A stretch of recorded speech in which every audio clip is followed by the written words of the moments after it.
Bienvenidos a Conspirafobia. Denominamos a este término al miedo a que una conspiración pueda ser verdad. Y si a aquellos que tildan de conspiranoicos son los que le dicen la verdad a la cara y en cambio los oficialistas, aquellos que se visten con ciertas túnicas o ciertas, no sé, bueno, pues vestiduras de varios tipos de colores, son los que le mienten, son los que no le están diciendo la verdad. Esto es Conspirafobia, comenzamos.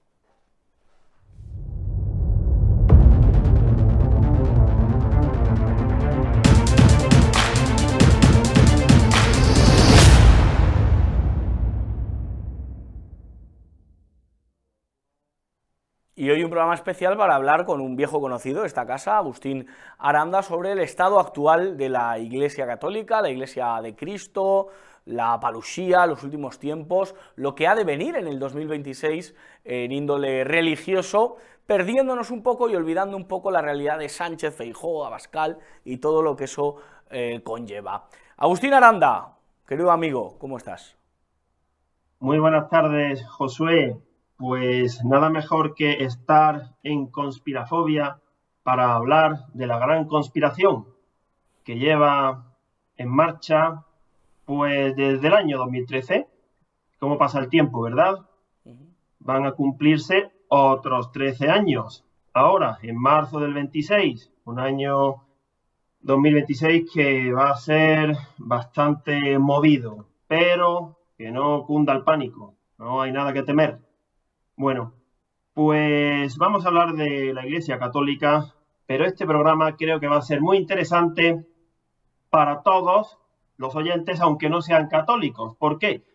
Pues porque viven en el planeta Tierra y van a entrar al año 2026. Eso está asegurado, ¿verdad?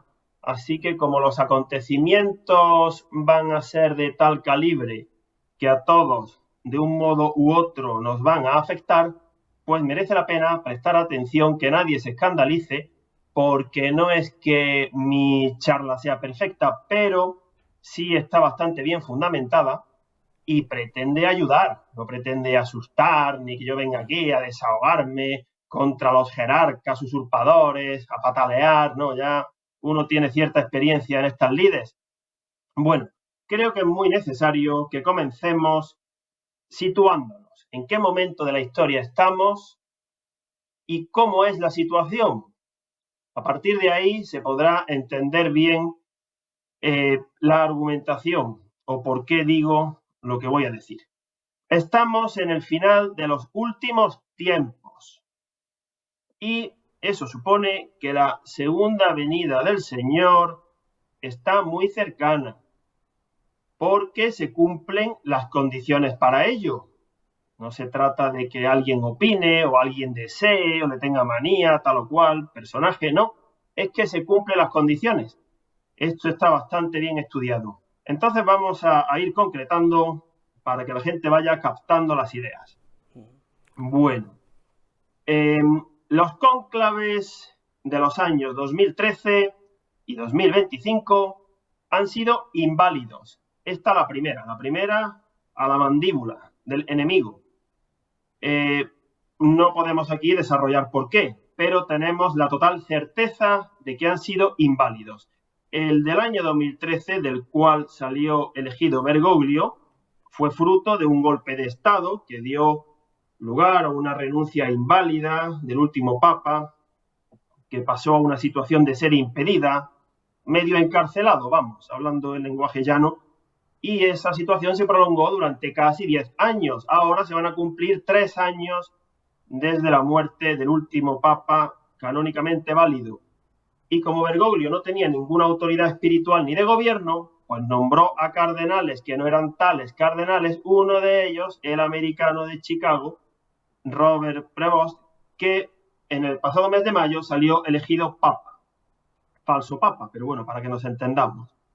Entonces, hay argumentos más que de sobra para asegurar con el 100% de probabilidad que este Prevost, vamos a hablar hoy más de Prevost porque es el que ya está en la palestra, el otro ya ha desaparecido de la escena, no se va a aparecer a nadie después de muerto, como no será su condenación, según dijo la Virgen, pero ahora tenemos a Prevost, vivito y coleando, a Bergoglio, segunda parte. Entonces, bueno, pues todo esto estaba profetizado. De la chimenea vaticana que estoy viendo en la imagen, la Santísima Virgen predijo que saldría una niebla espiritual que lo cubriría todo, como así ha sido, y no nos vemos los unos a los otros. Bueno, alguien podrá decir, a ver, esto que dice Agustín Aranda es muy serio, ¿y cómo es posible que los obispos no digan nada? Estén callados. Es una pregunta muy legítima, la que se pueden hacer los católicos. ¿Qué pasa? ¿Que yo sé más que los obispos o que todos los obispos, en fin, son miedosos? Bueno, habrá de todo. El caso es que callan, no denuncian, unos por complicidad, porque directamente sean de la masonería eclesiástica, otros por miedo, otros por tibieza, otros porque llevan tantos años aceptando el autoengaño que ya han quedado embotados. La situación es muy grave, están contrayendo una seria responsabilidad y no me gustaría estar en su pellejo en el momento en el que Dios, en el aviso, no tenemos hoy tiempo de hablar propiamente de escatología, de la parusía, pero bueno, el aviso está muy cercano, tal vez en el año 27, esto está aquí a la vuelta de la esquina, Dios dirá, y ahí todo el mundo va a tener que rendir cuentas a Dios. Entonces, la situación que estamos viendo ahora mismo es la de la batalla final, profetizada en la Biblia, entre la antigua serpiente y la mujer. No digamos que no estaba eso advertido. En el último libro de la Biblia también se vuelve a presentar esa escena, en el Apocalipsis. De eso se habla en el Génesis y en el Apocalipsis. Bueno, pues en esas estamos. También muy triste ver cómo ningún político católico dice nada de cómo está la Iglesia. Tienen menos responsabilidad en ese aspecto que los obispos y los cardenales, pero se agradecería que alguno dijera algo, pero no lo hacen. Yo creo que porque echan cálculos humanos y si algún político católico sale a decir que el Papa es falso, automáticamente se le acaba la carrera política y pierde el 80% del apoyo. Seguramente será por eso. Porque yo no me creo que tontos sean todos y con la información que manejan, claro que lo saben, pero callan como muertos. Bueno, todo esto la Santísima Virgen lo ha advertido en numerosas apariciones, la Salet, Trefontane, Garabandal, Umbe, Peñablanca, Ábola. Bueno, a ver, esto es importante. En el año 2013 se establecieron dos líneas papales que son imposibles de conciliar entre sí.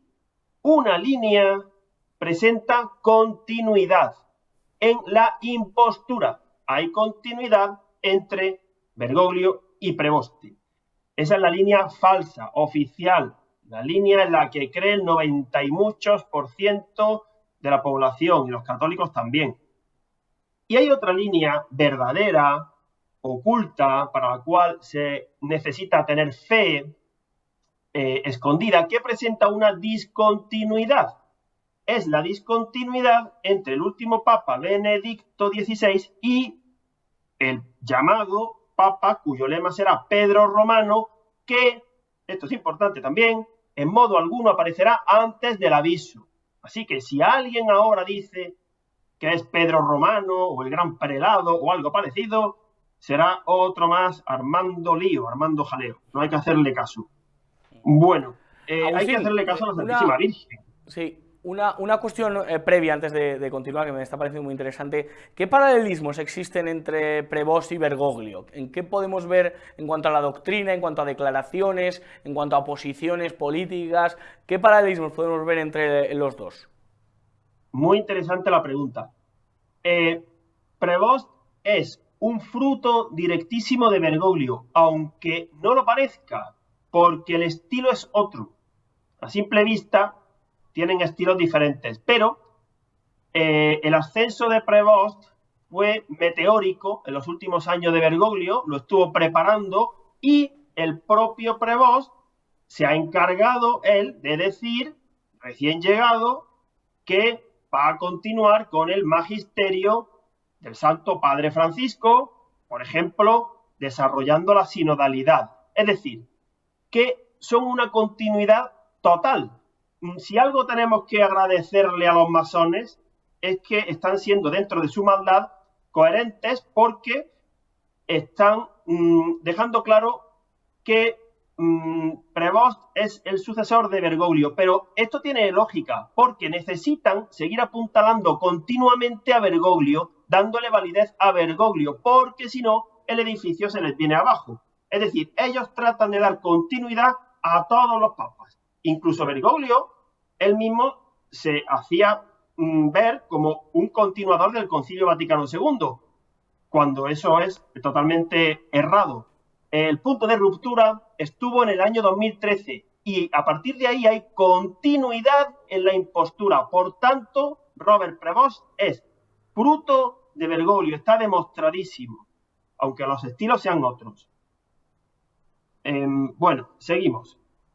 La línea verdadera es aquella en la que ahora no hay papa. No es que seamos sede vacantes, sino que estamos en ese intervalo de tiempo en el cual el último papa murió hace casi 3 años y aún no ha aparecido Pedro Romano. Bueno, no pasa nada, la cabeza de la Iglesia es Cristo y su Santísima Madre ejerce de capitana ahora. Las profecías se están cumpliendo delante de los ojos de la gente. Esto es interesantísimo, pero la gran mayoría no las ve.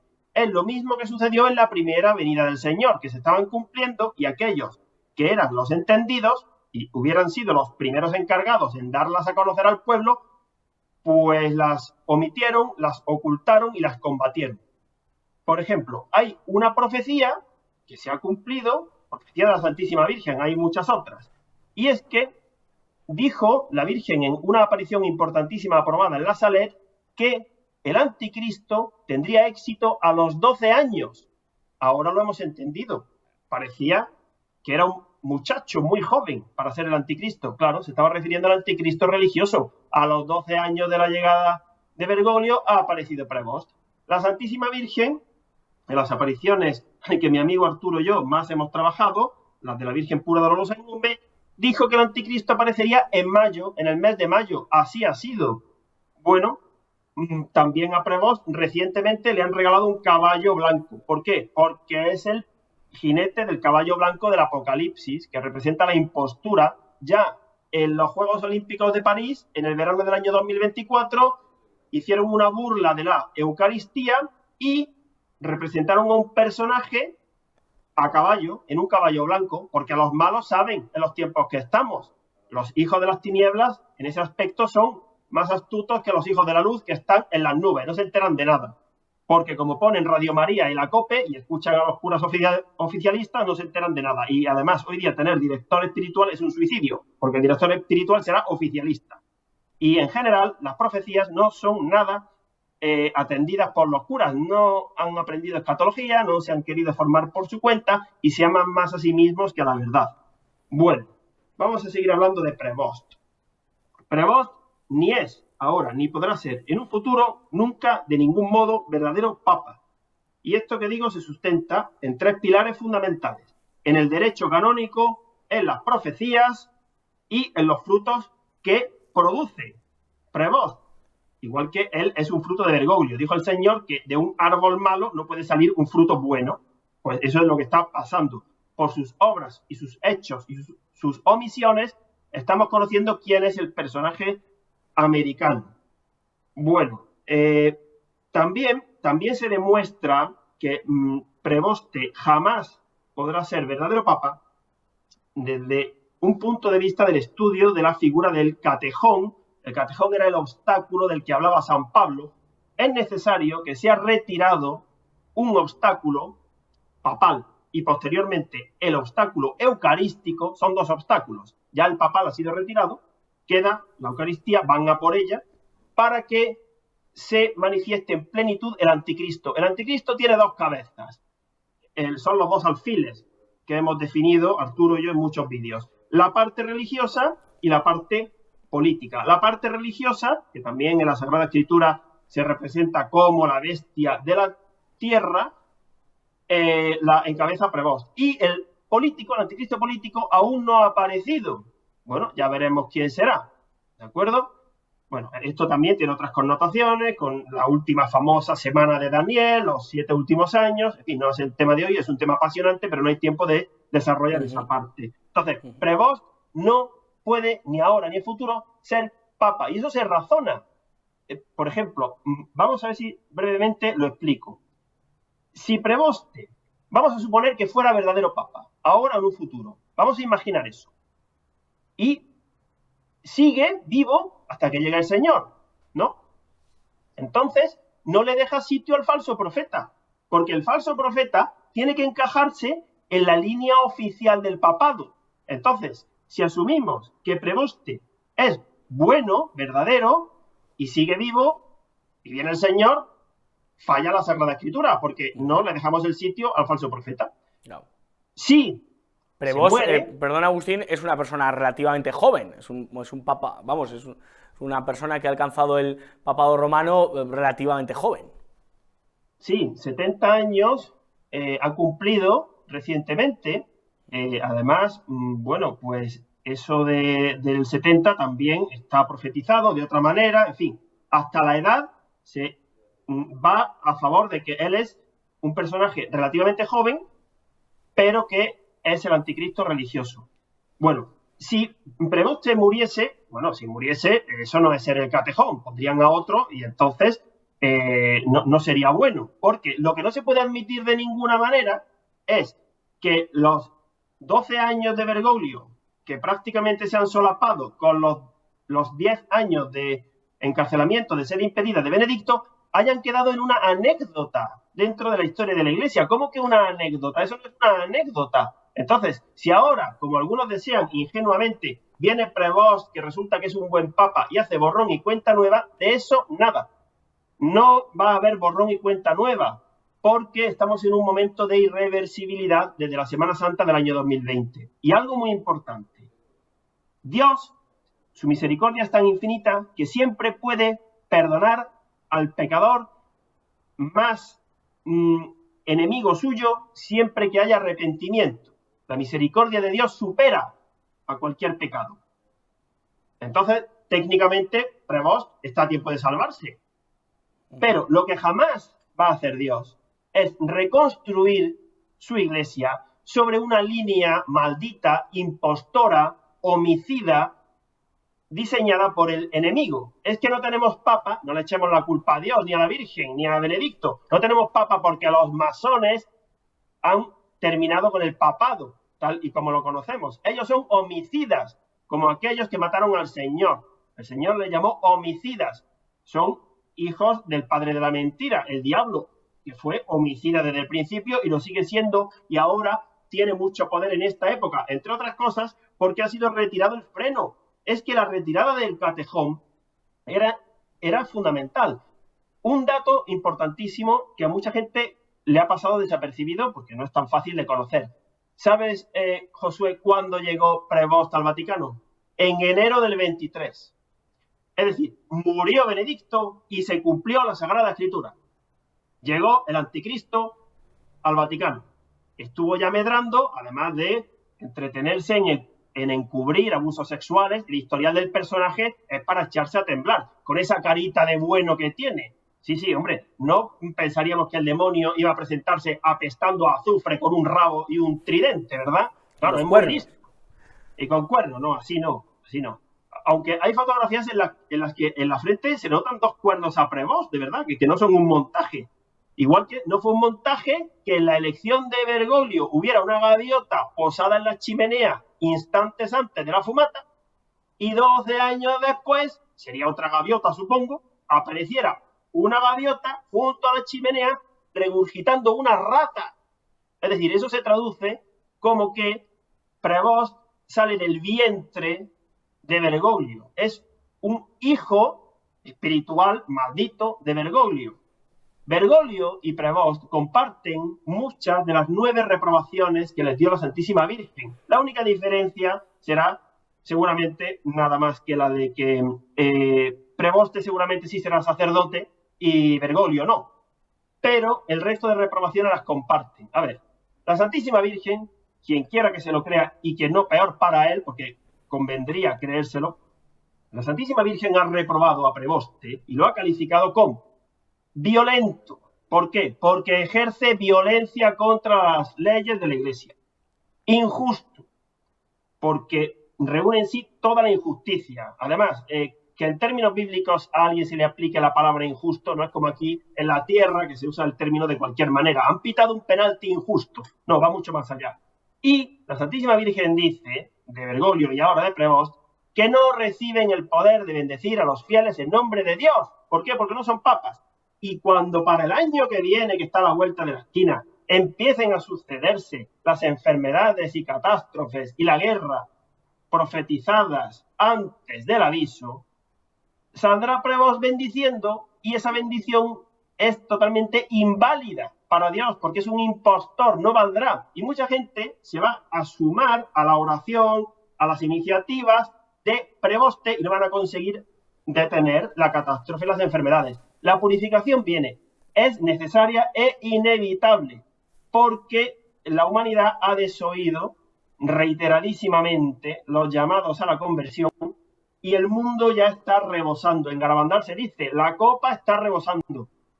Y eso, además, si Dios no interviniese, él mismo se contradiría, porque su propio sacrificio redentor hubiera parecido que lo estaría dilatando eternamente. Nuestro Dios no es un Dios único, como el de los musulmanes, que digo yo que están allí cruzados de brazos mirando como la gente se mata. No, nuestro Dios es un Dios que está siempre, es un misterio, Padre, Hijo y Espíritu Santo, en un eterno presente interactuando. No se desentienden de la humanidad. ¿Cómo se van a desentender si nos aman profundamente, si son nuestros creadores, las tres personas, nuestro Redentor, nos quieren dar la vida eterna?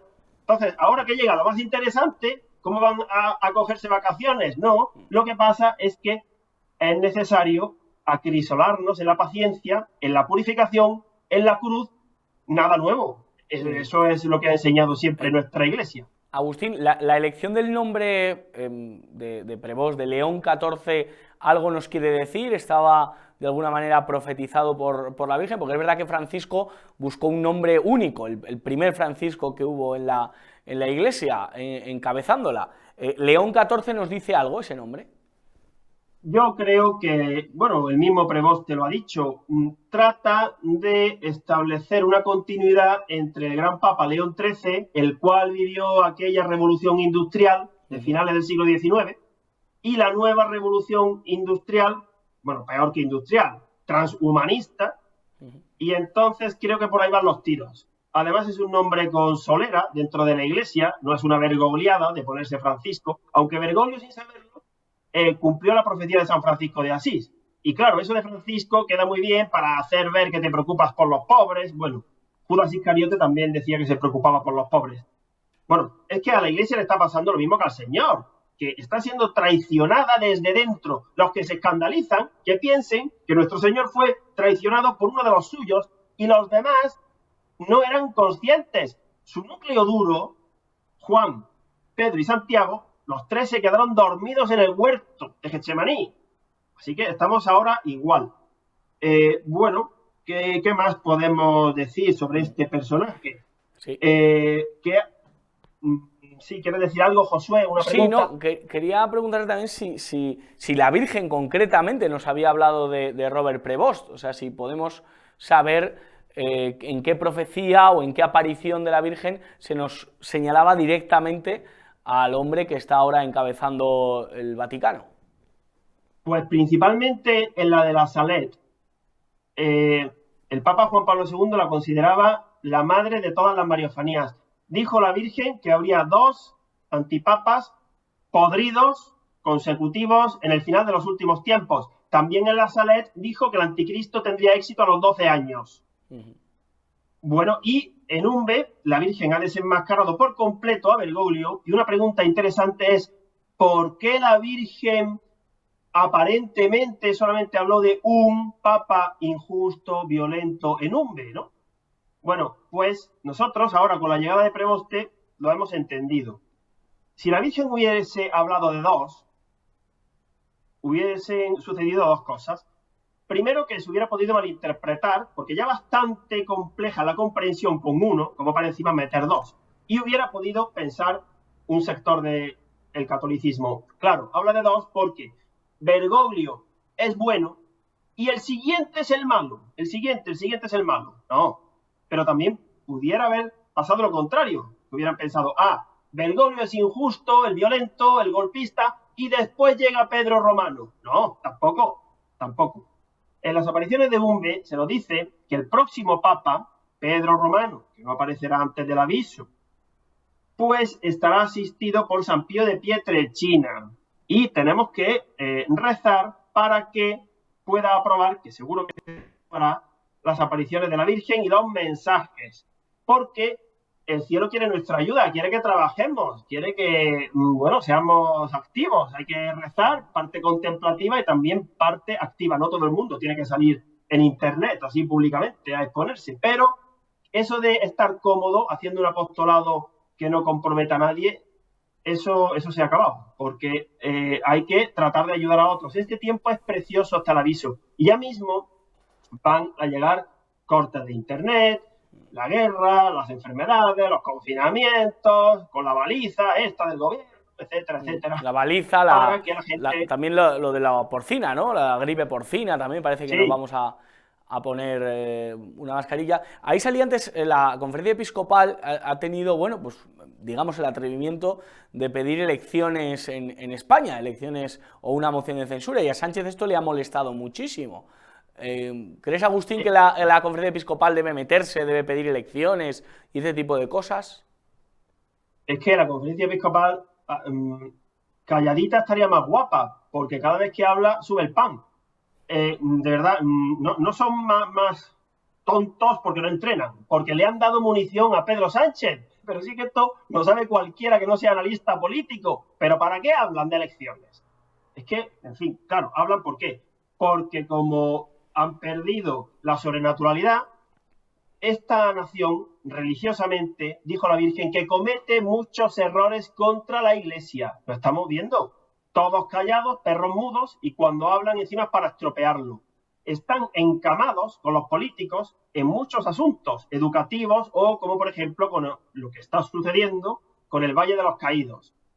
Bueno, pues la conferencia episcopal ha metido la pata y en fin, no aporta nada. Yo creo que no tendría ni que existir la conferencia episcopal, porque además, si queda algún obispo bueno, no le dejan hablar. Eso pasó en la pandemia. Hubo uno o dos que trataron de abrir las iglesias y un poco más y los echan a patadas de allí. Sí, en fin, son de verdad lamentables y patéticos los obispos Agustín, españoles. ¿qué opinas del documento en el que se aconseja a los católicos que no hablemos de María como corredentora, que dejemos de llamarla corredentora? ¿Crees que es bueno para la Iglesia? ¿Crees que es un ultraje absoluto? Bueno, esto es parte de la batalla. Es que, lo dijimos antes, estamos en la batalla entre la serpiente y la mujer. El hecho de que María sea reconocida como corredentora supone un obstáculo insalvable para el objetivo que tienen de crear la religión única mundial. Esa podría ser la primera razón por la cual, además de que detestan a la Santísima Virgen, porque saben que por ahí les viene la derrota, pero es un obstáculo insalvable para su ecumenismo. Esa parte les pone muy nerviosos, toda la parte de las profecías de la Virgen, porque no la controlan tanto, no es algo que ellos puedan gobernar, siempre van a remolque de los acontecimientos. Bergoglio ya se encargó de prohibir cualquier tipo de aprobación de la Virgen. No olvidemos que Bergoglio insultó gravísimamente a la Santísima Virgen de varias maneras. Algunas son tan graves que no las quiero decir aquí porque habría que santiguarse y echar agua bendita. Es que son realmente enemigos de la Santísima Virgen, la odian profundísimamente. Entonces esto de negar el quinto dogma, y han hecho el ridículo, porque luego salió Tucho, ese personaje patético, diciendo que en privado sí. A ver, es una señal de que no tienen autoridad espiritual, porque el Señor le dijo a San Pedro, confirma en la fe, y estos no confirman nada. Dicen que no es corredentora, pero que privadamente sí, depende de cuándo, de dónde. Pues nada, esto es una señal de que esta iglesia no es la iglesia verdadera, no es la iglesia de la Virgen. Y hay que elegir. La Virgen lo ha dicho claramente. Tenemos que resolver, tomar una determinación. repito que este tiempo previo al aviso es precioso. Todo el mundo tiene que hacer un examen de conciencia y pedirle perdón sincero a Dios antes del aviso, porque si no lo va a pasar muy mal. Claro, la situación es endiablada, porque si te vas a un cura oficialista a hablarle de cómo está la iglesia, pues te va a decir que confíes y te unas en oración al Santo Padre León XIV. En fin, es que no sale gratis haber perdido los 12 años de Bergoglio. Pero con todo y con eso hay tiempo de enmendarse, ¿eh? Sí, sí, o sea, estamos en oportunidad. Es la última pregunta que quería lanzarte, Agustín, y con esta rematamos. ¿Qué hacer en este 2026? O sea, ¿qué consejos prácticos para un católico a la hora de enfrentarse a lo que ha de venir al 2026, que puede ser el año en el que Cristo vuelva, o en el que por lo menos las cosas se pongan muy mal, allanando el camino a Cristo que ha de venir? ¿Qué podemos hacer como católico? ¿El 2026 va a ser un año clave? Sí, yo no creo que sea el año del aviso. Tiene más aspecto de que sea el 27, solo Dios sabe. Y unos años después la parusía, no es el tema de hoy. Entonces, el año 26, por supuesto que va a ser un año clave, importantísimo. Bueno, hay que ir a lo seguro, a lo que nuestra Santa Madre Iglesia ha enseñado de toda la vida. Hay que seguir recibiendo los sacramentos, oración, obras de misericordia, alejarse del ruido del mundo, menos redes sociales, más meditación de la Biblia, amar al prójimo, lo que siempre ha valido cada cual según su estado. El que esté casado, pues sea un buen padre, buen marido, el que no, pues que sea buen novio, buen trabajador. Eso es lo que hay que hacer, ¿de acuerdo? Y no andar con esa inquietud, con esa ansiedad, porque lo que viene es tan grande que ni siquiera las personas que se supone que estamos un poquito más formadas, vamos a ser capaces de trazar una estrategia para salir airosos mediante una iniciativa propia. No, estamos en manos de Dios. Así que lo que hay que hacer es despegarse, y ya termino diciendo una cosa. Bueno, además de que la Virgen, a los 8 días de salir preboste, el 16 de mayo, preboste salió el día 8, dijo, en unas revelaciones que yo aconsejo leer, que son actuales, verdaderas, las únicas que yo tengo por verdaderas, la misión de la Divina Misericordia de Texas, que Prevost no es papa. Confirmó todo lo que ya sabíamos, porque la Virgen lo ha dicho en muchos sitios. Pero bueno, para terminar, la forma de unir el reino de Dios, dijo la Virgen, ahora lo traduzco, que es mediante las velas, el trozo de manto y el celestial resplandor. Voy a explicarlo porque si no la gente no se va a enterar. ¿Eso qué es? ¿Dónde hay que ir a comprar velas, trozo de manto? Esto parece un trabajo manual. No, del colegio. Las velas significan el papado, pero el papado verdadero. Quien no tenga claro eso, mal encaminado está. En segundo lugar, el trozo de manto es hacerle caso a la Santísima Virgen. El rezo del rosario diario no puede faltar. Es más importante que el comer. Rezándolo no en pecado mortal, claro. Y en tercer lugar, el celestial resplandor, que será el momento del aviso, en primer lugar, el momento de la parucía, en segundo lugar, y para el que se quede aquí hasta el final del Apocalipsis, el juicio de las naciones. Es decir, todo es sobrenatural. Esa es la idea que yo quiero transmitir, que no va a valer, lo dijo la Virgen, ninguna solución humana, ni política, ni nada. Lo cual no signifique que diga uno, bueno, yo me quedo cruzado de brazos, me da igual, doy un golpe de estado interno y voto a Pedro Sánchez para que esto reviente. Hombre, tampoco hay que hacer eso. Pero que la solución es sobrenatural. Eso es lo que yo quiero transmitir. ¿De acuerdo? Agustín Aranda, muchísimas gracias de verdad por este testimonio. Reflexionen, busquen, acudan a las fuentes, revisen esas apariciones de la Virgen María y seguro que sacan buenas conclusiones y lleven a cabo los consejos que Agustín nos daba al final del programa. Muchísimas gracias por estar con nosotros y que Dios te bendiga. A vosotros, Josué, un abrazo. Gracias, de verdad. Y acabamos este Conspirafobia con muchos conceptos, con una carga bastante potente acerca de lo que son los últimos tiempos, de algo de lo que se ha escrito desde que Cristo anunció que iba a volver, y la verdad que es un tema interesantísimo. Nosotros nos vamos dándole las gracias a David y a Julián por su trabajo en el aspecto técnico, y como siempre les digo en este programa, cuidado, porque la mayoría puede estar equivocada. Hasta la semana que viene.